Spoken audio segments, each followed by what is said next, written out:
Hi everyone, it's Barclay Loggie and welcome to a new tutorial today. A little while ago I uploaded a new video. It was of a daisy chain bracelet. This is what it was. Perhaps you've already made it. If not, the link to this will be in the description of this new video tutorial because today I'm going to show you how to do the little ring, the matching ring. So there it is, really simple. As I said before, when we did this one, you could make this into a neckline piece, you could make it into an anklet, you could make it into a bracelet, and now we're going to have the matching ring. Just as with the bracelet, we're using two colors of our size 11 seed beads. So I have got the Ivory Ceylon and I have got the Duracoat Galvanized Gold, both in Miyuki.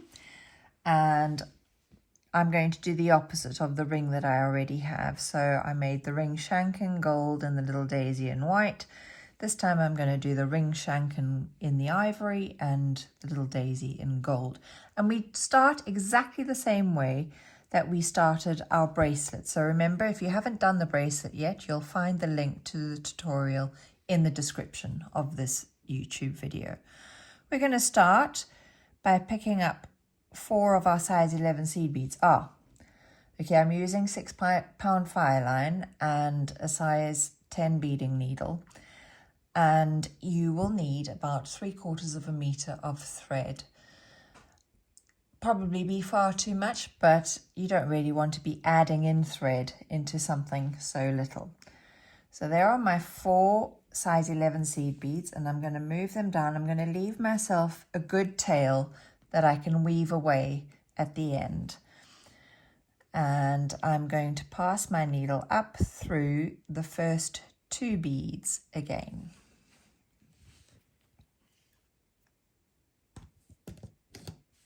And not get tangled in my tools that are on my desk. So there we have the beginning of it. We've got our 2 columns of 2 beads. Now we're going to do some herringbone stitch. And that is, we pick up 2 of our seed beads. Actually, let's zoom in just a little bit for this. Pick up 2 seed beads, come down through 1 on the left-hand side. My thread is exiting the column of beads on the right.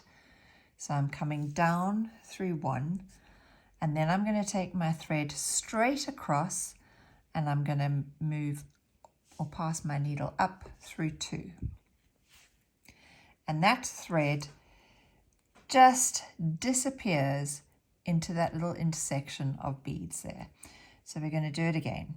Pick up 2 of your 11s, pass down through 1 bead on the left,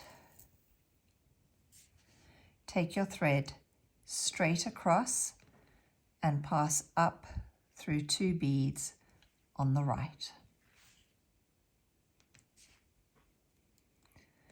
And again. It's a really simple, repetitive pattern, and herringbone stitch is widely used and extremely versatile, whether you're making a neckline piece, a bracelet, or a ring. Again, we've come down through 1 on the left, thread straight across and up through 2 on the right. All right, we're going to do our little daisy now. And then the daisy is in gold, so I'm picking up 1 this time, and I'm coming down through 1 on the left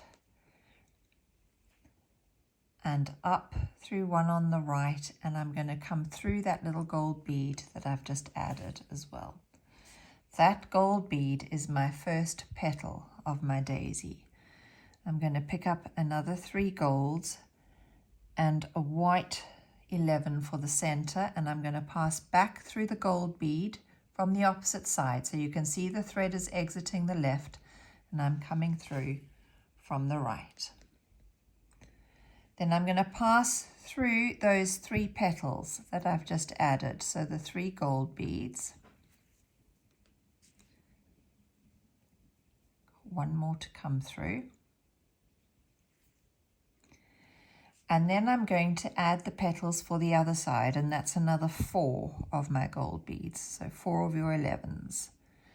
and you're going to pass back through that very first 11 that you added in the second colorway. And now I need to get to the other side of my little daisy to continue my herringbone stitch. So I'm passing through my petals, going round through 4 of them. I'm exiting the 4th one. So it's the bead that's directly opposite the one that we started this little daisy on. And now I'm ready to continue with my herringbone stitch. So I'm going back to my original color, my ivory. I'm picking up 2, and I'm going to pass through that petal of my daisy and up through the bead on the right. And herringbone stitch for real begins again. Pick up 2, pass down through 1 on the left, and up through 2 on the right. Pick up 2, pass down through 1 on the left, take your thread across and pass up through 2 on the right. Now you're going to keep going because this has now got to fit the whole way around your finger. So this strip of herringbone is going to be far longer than the 5 little rows that we did at the start. You're going to bead and bead, and you're going to keep measuring around the finger that you want your ring to fit on. And I'll come back to you and show you how to join the 2 ends together. Right, there you can see I've got a much longer strip on one end, and I have measured this one to go around my little finger. And now we need to join the 2 ends together. And thing to be careful about is that you don't twist your strip when you fold it over. You don't want to twist. So you want to keep the 2 ends straight and untwisted. And then I am just going to get myself out of a tangle first. My thread is exiting the right hand column of beads, and I'm going to go up through a couple of beads. There's no rule or anything as to how many you should go through, but the important thing is we need to reinforce this connection point because this is the weak link in the design. So now I'm going to go straight across. I'm going to come down the 2 on the left and across the gap and down some beads on the left hand side. And as you pull it in, it will all zip it together. But because it is the weak point, you're going to go up and down a few times, reinforcing that connecting point. And it doesn't matter how many beads you go through, as long as you reverse your direction a few times so that that connecting point is nice and strong. And it's not going to pull apart as you slide your ring on and off. This is not elastic, so there's not that much give. But if it's not securely fastened, then it is going to pull apart. Once you've reinforced it a couple of times, you can end off this thread, and I'm just going to lose it in the pattern of the beads.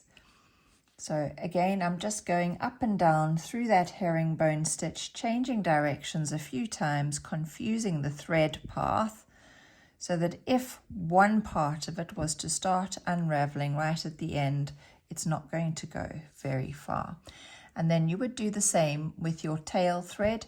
You would just weave it away into your beading, and then you have your little ring ready. So there are my 2 that I have done. And they're really quite sweet. They're very dainty and very easy, and using just your basic materials. If you have any questions, as always, pop them in the comments and I will reply to you as quickly as possible. Thanks for watching, and check back soon for something new. Bye.